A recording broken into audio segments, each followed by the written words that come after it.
Welcome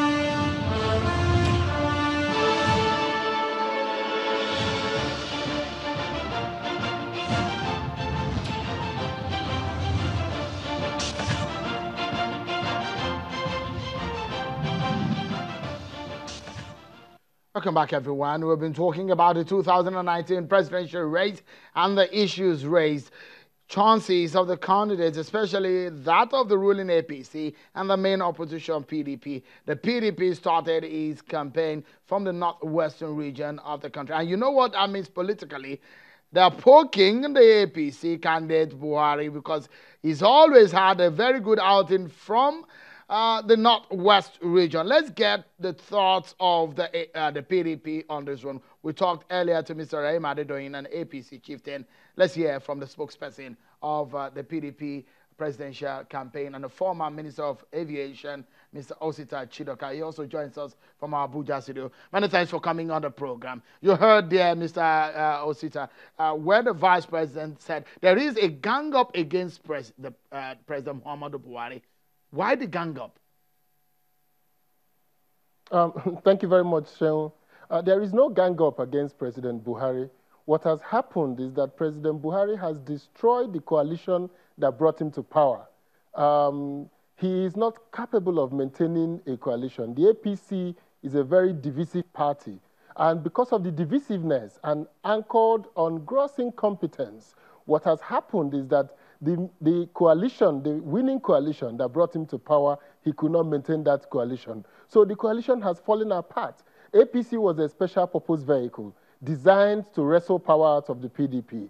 That goal was achieved. But once that goal was achieved, he was incapable of transforming the special purpose vehicle into a governing coalition. So APC remained in a special purpose mode. It remained in the mode of an opposition party. So what you see happening today is that all over Nigeria, I mean, is it gang up that the APC members in Imo State have decamped to another party? Is it gang up that APC have 700 cases in the courts just arising out of the primaries of 2018? Is it gang up by anybody that the Zamfara State APC members have moved to another party?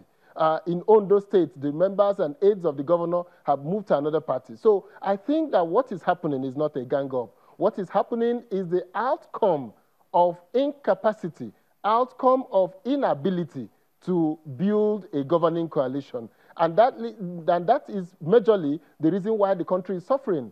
What is happening in the country today is that we have a value destruction that is unprecedented in the history of Nigeria. In the 3 years of APC, great value has been destroyed. Let's look at it from undiversified. Our foreign investors have taken off out of Nigeria. Nigeria does not receive as much foreign direct investment as it used to. Our country is at war with itself across all tiers of the government, both in the formal war with the Boko Haram and co. Let's look at it from this point of view. When you say, when the Vice President, just a moment, when the Vice President said there is a gang up, let's look at it from this point of view. Could it be the gang up in the sense that the President is leading the country to a place where it's good, and they gang up because they just want to take power? Because that looked like what it seemed also in 2015 when the coalition you mentioned also came. Is it that the PDP is jittery of the capacity, the political capacity of Buhari in terms of election votes that he's garnered over the years? Absolutely not. Nobody is jittery. What is the APC that is jittery? When they talk about a gang up, it shows that they are jittery. Because if they are not jittery, they won't be talking of a gang up. If you are ideologically divided in a party, it is a different ball game when a party has ideological divisions. This is the path we want to go, and this other section of the party does not want to go this path. So in an ideological party, you have the Bolsheviks and the Mensheviks in Russia who differed on the way of achieving the communist revolution.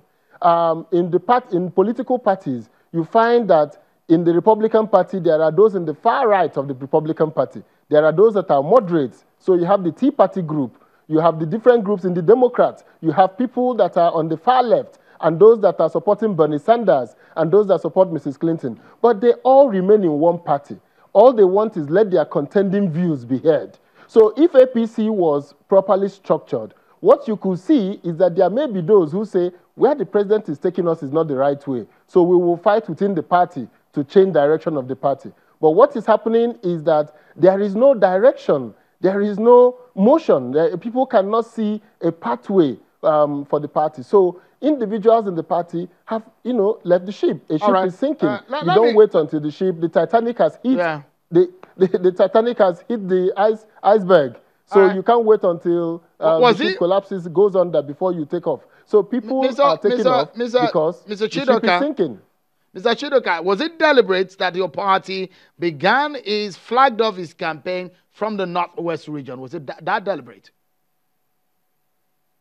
Well, it's deliberate to the extent that we want to tell Nigerians that what happened in 2015 when we had a country divided by its fault lines by a hate-filled campaign by the APC, dividing the country across north and south, Christian and Muslim, that division does not exist today. So the support that was